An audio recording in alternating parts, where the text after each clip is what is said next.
Hi friends, welcome to Nithin's home. நம்ம சேனலில் இன்றைக்கி பீன்ஸும் முட்டையும் வச்சு ஒரு சூப்பரான பொரியல் தாங்க எப்படி செய்கிறதுன்னு பார்க்க போகிறோம். காய்கறி கம்மியாக இருக்கிற நேரத்தில் இந்த மாதிரி முட்டையை ஆட் பண்ணி செய்தோன்னா குவான்டிட்டியும் ஜாஸ்தியாக இருக்கும், டேஸ்ட்டும் ரொம்பவே நல்லா இருக்குங்க. இதுக்கு முதல்ல காயெல்லாம் நறுக்கி வச்சுக்கலாம்.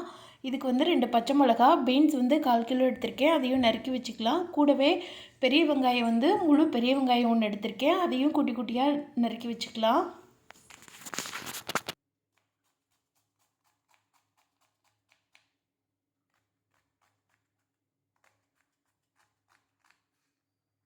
இப்போ கடாய் நல்லா சூடாக இருக்குது. இதில் 2லேருந்து 3 ஸ்பூன் அளவு எண்ணெய் சேர்த்துக்கலாம். எண்ணெய் சூடானுடைய கடுகு உளுந்த பருப்பு போட்டு தாளிச்சிடலாம். கடுகு நல்லா பொரிஞ்சு வரட்டும். பொரிஞ்சு வந்தோடனே ஒரு கொத்து கருவேப்பிலை சேர்த்துக்கலாம். கருவேப்பிலையும் நல்லா பொரிஞ்சு வந்தோடனே நம்ம நறுக்கி வச்சுருக்கிற பச்சை மிளகா, பெரிய வெங்காயம் எல்லாத்தையும் சேர்த்து வதக்கிடலாம். வெங்காயம் ரொம்ப வதங்க தேவையில்லைங்க, ஓரளவுக்கு கலர் சேஞ்ச் ஆகிற அளவுக்கு வதக்குனாலே போதும். இதுக்கு வெங்காயமும் எக்ஸ்ட்ராவாக கொஞ்சம் சேர்த்துக்கிட்டிங்கன்னா ரொம்பவே நல்லா இருக்குங்க. வெங்காயம் ஓரளவுக்கு கலர் சேஞ்ச் ஆனோடனே நம்ம நறுக்கி வச்சுருக்கிற பீன்ஸ் எல்லாத்தையும் சேர்த்துக்கலாம். பீன்ஸ் வேகிறதுக்கு ரொம்ப நேரம் ஆகுதுங்க. 5லேருந்து 6 நிமிஷம், ஹையஸ்ட்டு ஒரு 8 நிமிஷத்துக்குள்ளேயே வெந்துடும். காய் வேகிறதுக்கு தேவையான அளவு உப்பு சேர்த்துட்டு கொஞ்சமாக தண்ணி சேர்த்துக்கலாம். தண்ணி நிறைய சேர்க்கக்கூடாதுங்க.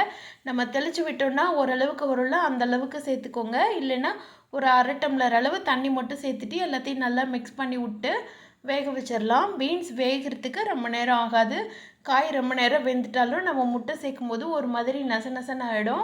அதனால் காய் கரெக்டான பதத்தில் வெந்திருக்கான்னு சொல்லி செக் பண்ணிக்கோங்க. காயை எடுத்து கையில் லைட்டாக நசுங்கி பார்த்திங்கன்னா லைட்டாக நசுங்கி வரணும். அந்த அளவுக்கு வந்ததுனாலே போதுங்க, காய் நல்லா வெந்துருச்சுன்னு அர்த்தம். அது மாதிரி தண்ணி ஃபுல்லாக நீங்கள் வற்ற விடக்கூடாது. தண்ணி ஓரளவுக்கு மாய்ஸ்டராக இருக்கிற மாதிரி பார்த்துக்கோங்க. அந்த டைமில் நம்ம எடுத்து வச்சுருக்கிற முட்டையை சேர்த்துக்கலாம். நான் இன்றைக்கி 3 முட்டை எடுத்திருக்கேன், அதை தான் இந்த காயோடு சேர்க்க போகிறேன். உங்களுக்கு முட்டையோட அளவு நீங்கள் எந்த அளவுக்கு வேணும்னாலும் எடுத்துக்கலாங்க.